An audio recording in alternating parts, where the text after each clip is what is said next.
We can start in the North Gallery or outside.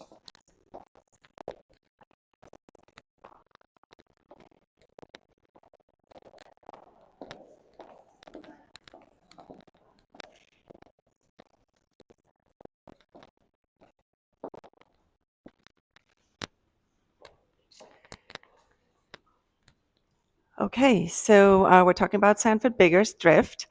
The exhibition opened on Saturday. Sanford is an artist who draws from many different influences. He started out as a hip hop artist, graffiti artist in LA where he grew up. He spent time in Japan, so he got really interested into Buddhism. He also got really interested in the quilting tradition, mostly American quilting tradition from the 19th century, and also African sculptures, European statues, and so forth. And he mixes and transforms all of these elements. He also is very interested in histories and origins of histories and ambiguity of these histories. And so he mixes it all up and creates a very unique work of his own. A thorough theme or a motif in this exhibition is the cloud, and that's why the exhibition is called Drift. So for him, the cloud really represents an element that can guide us, that also invites us to be flexible, to not be attached to things. So that really refers very much to the the Zen Buddhism truths. And so that was really something that he wanted to have as an element throughout this exhibition. Obviously, the cloud also references the sky in the Hamptons, which to him is very important. He spends time out in Sag Harbor. He's part of the community there, of a African American community that started sort of buying homes there after World War II. So it's what he calls an aspirational community of African Americans, and he compares that to the neighborhoods in LA where he grew up. Um, anyway, so we can start with Unsui in here.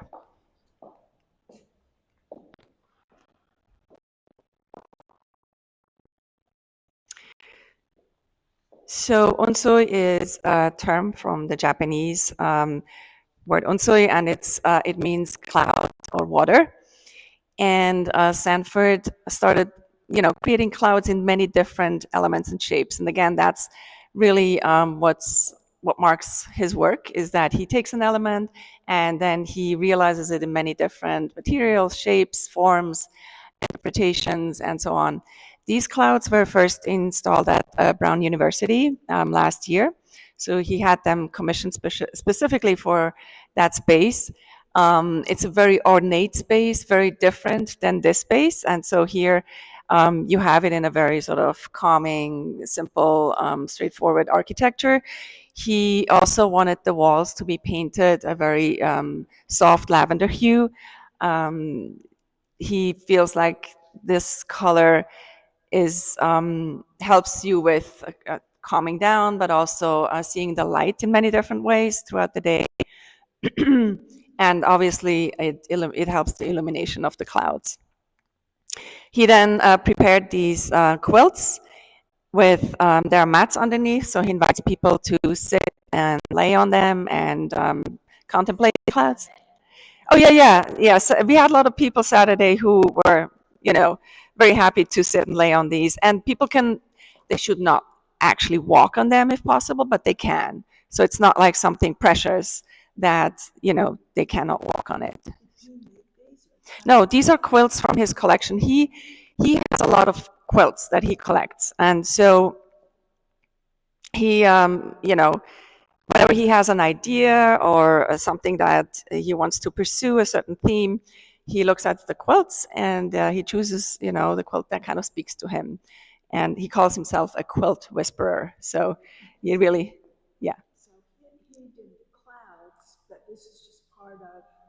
This is definitely part of the whole thing. Yeah, it's part of the installation, but he did not make the quilts. He collects them. Yeah. Mm-hmm.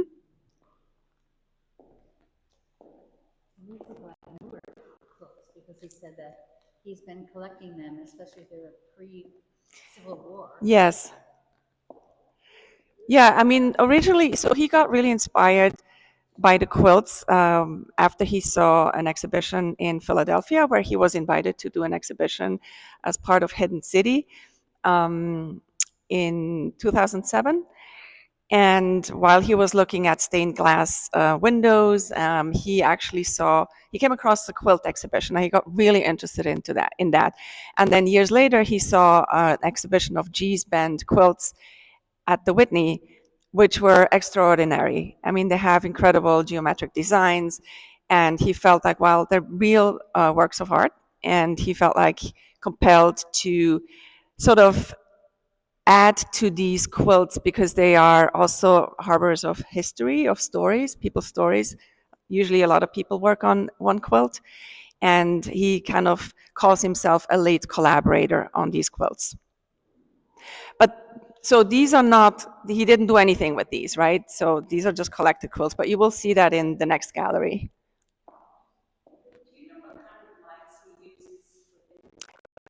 Light, LED, yeah. And they can change colors. So we could actually program them to change colors, and we might do that on certain days. That we change the color, yeah.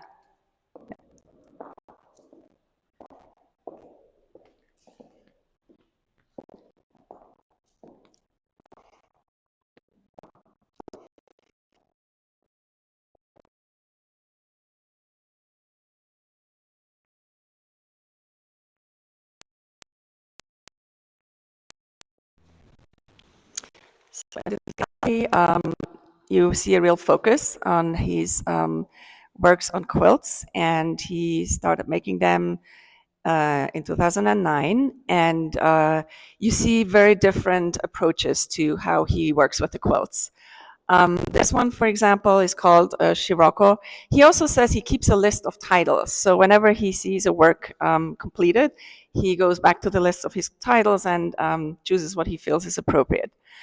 Um, Here, you can very clearly see the clouds spray painted onto the quilt. And it's also spray painted over some of these very detailed motifs of the leaves, the red and white leaves that are stitched onto the quilt. And what's really interesting here is that the cloud actually obscures the color, but it brings to the fore the sort of the structure of the quilt or what has been stitched on the quilt. And he said this is also something that, you know, after years of doing that kind of work, he understands the nature of fabrics better, the structures, how they respond, or how the quilt changes with what he actually applies to it. So he had no idea that the structure would come out this way after spray painting over it, because it obscures the color entirely. Do you understand what I'm saying? It He spray painted these clouds over the quilt, which had these white and red sort of circular leaves. Um, so the color of for example, the red is completely gone. You don't see that. But you see the actual structure of how this was stitched onto the quilt. So that is something that he started to understand and refine, is how textiles, materials react to spray paint, or he also uses tar or just regular painting. This quilt is based on a quilt style that's called nine patterns. Nine patterns refers to these nine squares being put together. Even the single patches, the little patches, are in the nine pattern style. So nine is a real number in this type of quilts. And you can see how he used the original sort of diagonal crosses of the darker quilts as a base for the blur paintbrush. And again, the blur references to drift, to something that gets moved. It could be a cloud, but it also references what you will see in the next gallery, the sand that can be blurred, right? Once you move the sand.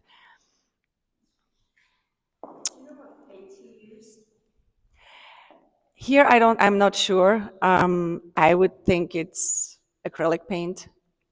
And he uses a lot of different type of paint. Yeah. Yeah, I think this is acrylic. For this one, what's the significance of this sort of like shadow that he does like on the edge there? Is it just for like cool effect or? Yep, it's just for, I mean, that comes also from his graffiti, from tagging. A lot of the forms have a shadow to give it some more relief. Yeah. And that's sort of, in general, what he's after. Then here we have a work that is called Dagu. So here he gets into what could be referenced as a shaped canvas. He was very interested in Frank Stella's black paintings at the time when he was beginning to think about this. What is really interesting here, this is sort of the first experimentation where he takes the quilts into 3 dimensions. And so it references Frank Stella, obviously, and he used smaller quilt patches here. It's not an entire quilt, but he used small patches, and you can see how they are stitched together everywhere. And then again, the cloud symbol that it basically appears almost everywhere in these works. He titled this Dagu, which is a term that describes a very specific communication system in Northeast Africa. And it's apparently a communication system that involves, community news, all kinds of important things that need to be communicated among people. And the white, they almost look like spiders. So he also uses silver. He uses a lot of silver and sparkle, glimmer in his work. And as you can see, also some dripping. So he uses a lot of different techniques. So this kind of like led to what he did with these 3-dimensional quilts. He wanted to take it further into the space. So he started making 3-dimensional quilts with wood structures. And what he is doing here is like every time you look at one side, you see basically one pattern or all the pieces from one quilt. So depending on where you look at it, from where you look at it, you see like one continuous pattern, right? And this is very light colors, like the blue and the pink, and he said that was kind of inspired by the light in the Hamptons. So this is a brand new piece that he made specifically for this exhibition. So this is Seven Heavens. This is a quilt that came from the Brooklyn Museum. And here, Sanford is obviously very interested in spirituality. Ever since he went to Japan and studied Zen Buddhism. And Seven Heavens references the notion that in many faiths and belief systems, they think of the heaven consisting of 7 different layers. And so there's a certain spirituality, spiritual intention in this work. And what you see here is the big sort of spiraling cones in gold that he spray painted in gold. And he says this also references a specific musical harmony. Sanford's also a musician. He plays the piano and keyboard. He has a band, Moon Medicine. So performance and music always plays a role, always comes into his work, no matter what. What's also interesting is this cloud, again, spray painted. And what you see is like the dripping goes upward. So he probably spray painted it the other way around. So he also does that. He turns and twists the quilts as he works on them. What you see up here is a year stitched into the quilt, 1984. So that's part of the original quilt. And again, we don't know, was that the year when the quilt was built, or was that a year that was important or of significance to the people who made this quilt? He likes to keep certain things ambiguous. He just unearths all the layers of, symbolisms that are part of a quilt, and he adds his own interpretation, or he takes it to his own, level that he wants it, or his own direction where he wants it to go. This is a really fun story too. This is like a Raphael fan that he found on the street. in Harlem just as he was about to finish this work, and he felt like it's a really great addition to his piece. And he said it also, while it is a fan, it also reminds of that outline of a slave ship and how they organized, how people would be sort of stacked away. It's a really horrible idea. He did a work that was called Lotus that he showed at the Rubin Museum, and it was made out of, I think it was plastic, and it had several leaves, like the lotus leaf, but each of the leaves was really one of these diagrams of the slave ships. If you looked closer, you would see that. So he often references African American history as well. This work is interesting and different because it's a tapestry, but the tapestry is based on a quilt that he had made.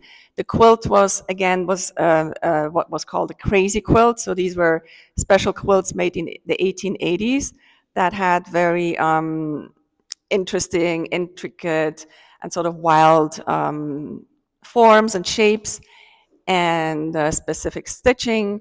So he added to that quilt. And then he was challenged by his gallerist, David Castillo, to make a tapestry out of it. And so really taking that whole idea of the quilt into a whole new direction, and also new materials and processes.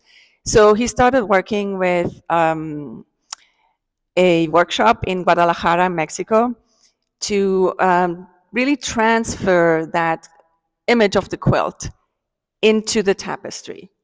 And this was the result. And so the original quilt was vertical.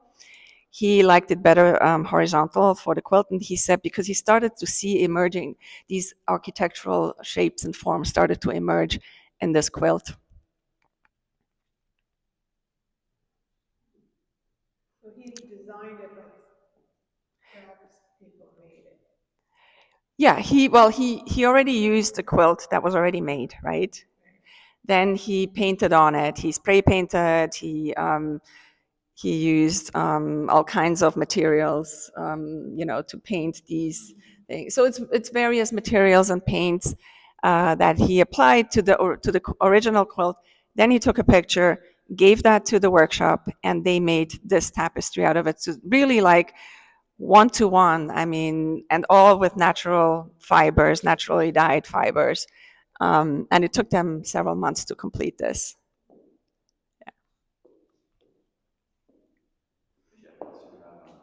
For the quilts, well, I guess two questions. One is, I know that he uses a lot of antique quilts. Yep. Where does he source them?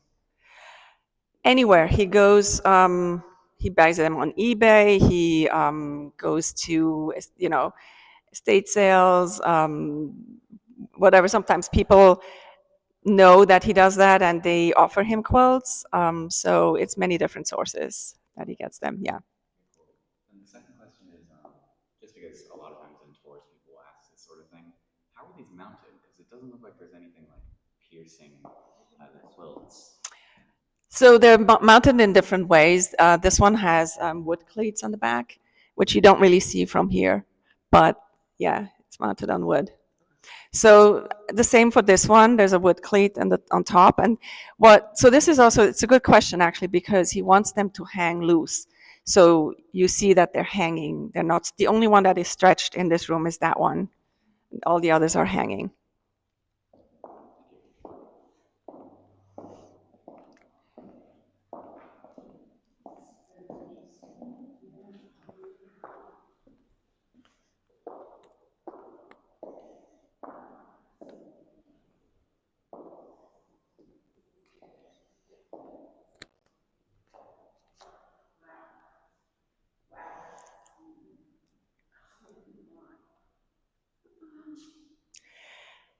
So this is a really special work.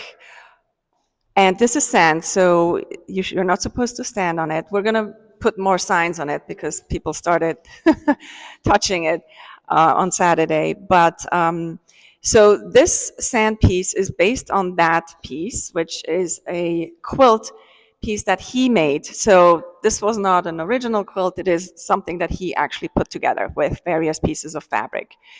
And what you see here is, again, that blur paint. And this is, again, it's the idea of at some point the sand will be blurred because over time the edges will soften of the sand. And he, this whole idea came from something he observed in Japan when he was living in Nagoya. Some Tibetan monks came there and they were making these incredible mandalas out of sand, and it took them hundreds of hours to make them. And once people had seen them, they would just, swipe them all up. And for him, that was a metaphor for life, the ephemerality of life. Life can be very arduous, it can be beautiful. You spend a lot of hours, to build something, and then it can all be gone in just a minute. And for the first time, he has been making these since the 2000s. He used to make breakdance floors. That's kind of how he got started with that. And so then he came into so then this idea evolved to take these breakdance floors but make them into these sand mandalas. And in the center, you see a sculpture from his Chimera series. This sculpture is called Mirror. And this is another series that Sanford's very interested in, is the sculptures, the statues, what we call the classical European statues, the Greco-Roman statues, which is kind of like the body of this sculpture, and then adding an African mask as the face. So sometimes the African masks are from one particular tribe or tradition, and sometimes he just mixes them all up and creates sort of his own African mask. Here I find that sort of the attitude or the way this this woman or this female statue stands is really absolutely beautiful and captivating. She has a bit of an attitude, is very elegant. And so I think he's really a master in creating these new figures, these new shapes, with mixing, emerging, cultural signifiers. Could you tell us how these statues are actually made?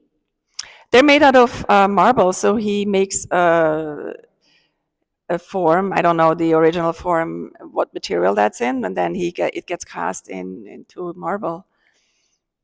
So he carved this. I don't think he carves it. I think he design, or he takes images of statues that he likes, and he gets them 3D rendered, and then they would create.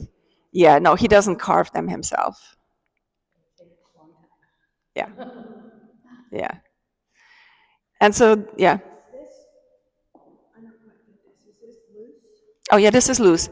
Yeah, you should not step on it or anything. So it's completely loose. So his team came here and they worked about 8 days on this to make this, and they poured the sand. I mean, first they made the design on the floor, and then they poured the sand, from the center outwards. There's a And video in the yeah, there's a time lapse video of how they made it. And again, these are some designs from quilts, which you will also see in one of the shadow boxes outside. So, but this won't be like roped off. No, it won't be roped off because, again, Sanford is open to this idea of, disturbance or that of change, right? So he doesn't want to prevent this from changing over time. And obviously, it's not, people are not encouraged to do that, but it will happen. And so it's okay. The edges will be blurred. There will be some footprints. Obviously, the longer this is in here, the more this will happen. yeah, there was a handprint here. It's not There was a handprint. Well, we covered that for the opening. Yes. So just right as we opened on Saturday, somebody came in and touched it. And even though we had a garden here.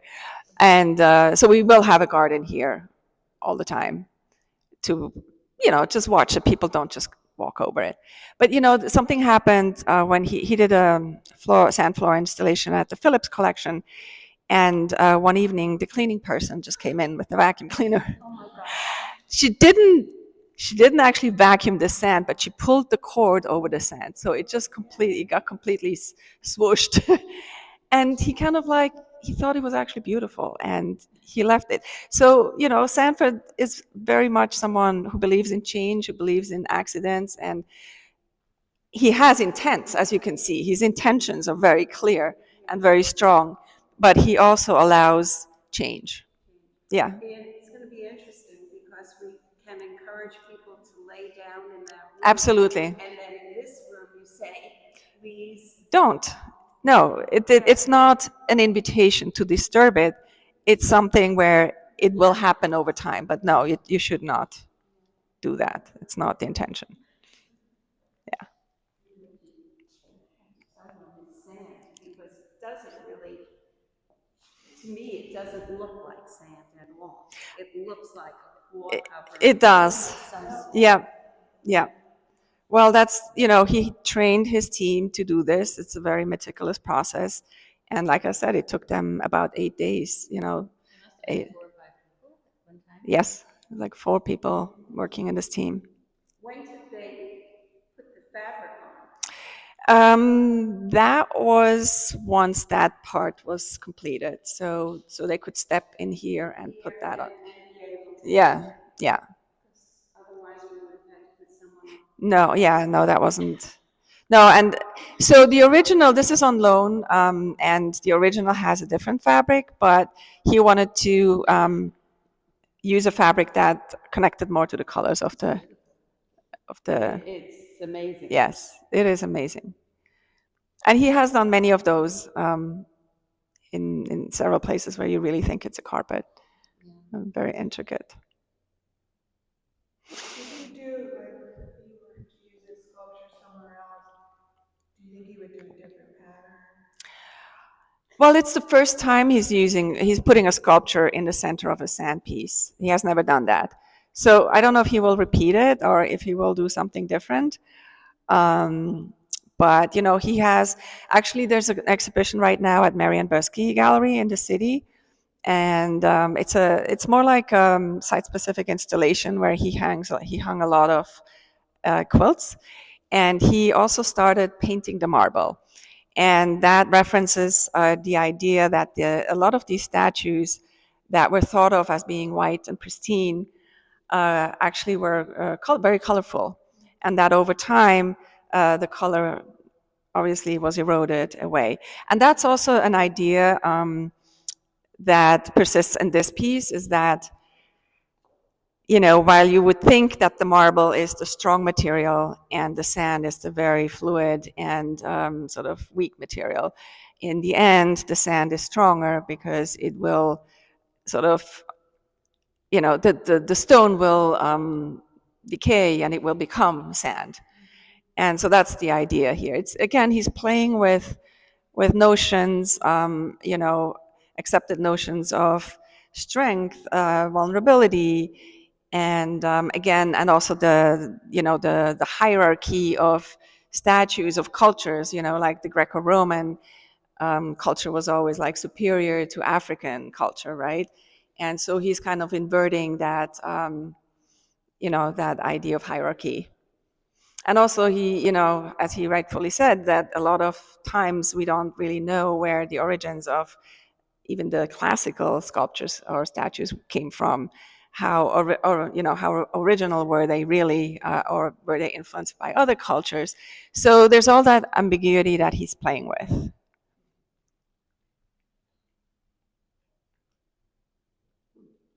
Really interesting. Yeah, I mean, there's always layers and layers in each of his work. Yeah, there's never just one idea or one material. There's layers of materials, there's layers of meaning, layers of intent, but also invitation to interpretation by the visitor themselves. What do you feel when you see that? How do you react to it? And then you can start unpacking his ideas. What was the intent behind it? Yeah. Honestly, for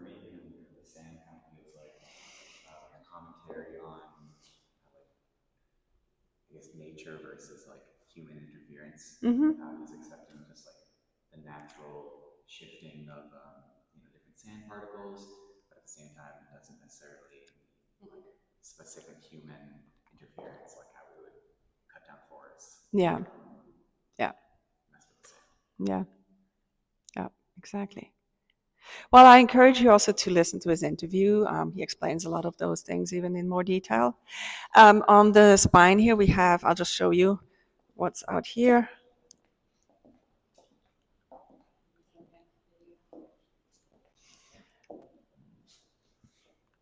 So these prints are actually on loan from the Schnitzer Foundation, Jordan Schnitzer, who is a big collector of prints. And Sanford had made those at Columbia University. There was a print center. And so he took several of his quilt works and just made them into screen prints. And again, many of them have the cloud as a theme. You see it clearly here. They look like collage. They are kind of collaged works from the original works, but again, this is a print. So it's not a collage, it's just It's a print, but it's from an original quilt that he worked on. You know, obviously the quilt wouldn't have the clouds, so he put the clouds on the quilt. So there's always many layers, right? Similar to the tapestry, where he worked on a quilt and then he made a tapestry out of it. So there's always many layers in that. And he just wanted to experiment again with a different media, which is print. And then, yeah, so then in the shadow boxes, we have samples from his studio. So this one is actually the original print that served in the blue spaces of the sand. So there's a direct reference. And this is for the shimmer clouds. So he started working with these sequence works that, you know, flicker in the wind, and you see different, the way it catches the light. And the cloud here, and the quilts. And then how, you know, a quilt can become an actual design, a drawing. And this is the timeline, which again is also very revealing. And like I said, he is the band leader of Moon Medicine, which is sort of a multidisciplinary performance group. They would play as a group, and then they have projections either onto the floor or the ceiling or the walls. So it's again a multidisciplinary, multimedia experience. And they performed at the planetarium, at the Museum of Natural History last year, and it's quite an experience. Yes, yes, exactly. So again, here you see this is from his Oracle series. These huge sculptures with this very large African mask as the head. And these are the shimmer clouds that he had installed in Desert X, at the Desert X Biennial.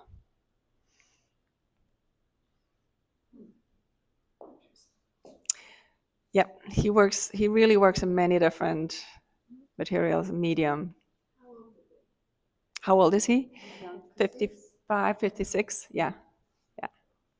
Yeah, and so like I said, he has a house out here in Sag Harbor. He spends time here, and he feels like very, that community is very important to him. And for those of you who were here on Saturday, you saw that, it was a great turnout from that community. Yeah. They really dressed up.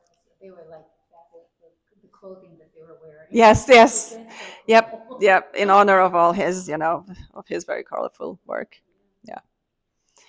Are there any other questions? Is there anything you can say about the two pieces that are out front, the ones that are in this? Yeah, the shimmer clouds. So that's a new element. Like I said, this is exactly the kind of material he's using. So he's working with the sequins, and There are some that are for indoors, but those are for outdoors.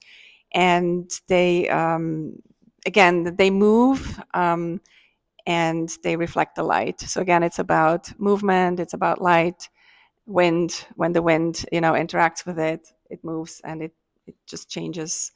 It changes how you see them, and they sparkle. He did a very large sculpture, which is called Of Many Waters, which he installed at the Orange Museum in California. And this is all made out of that kind of sequence. But that's specifically for outdoors. So that's a huge sculpture. And it is very cool. So it's a reclining classical figure with an African mask. So again, that theme. But yeah, it's really about how it catches the light, and it So much keeps changing. contrast, A lot of contrast. Yeah, exactly.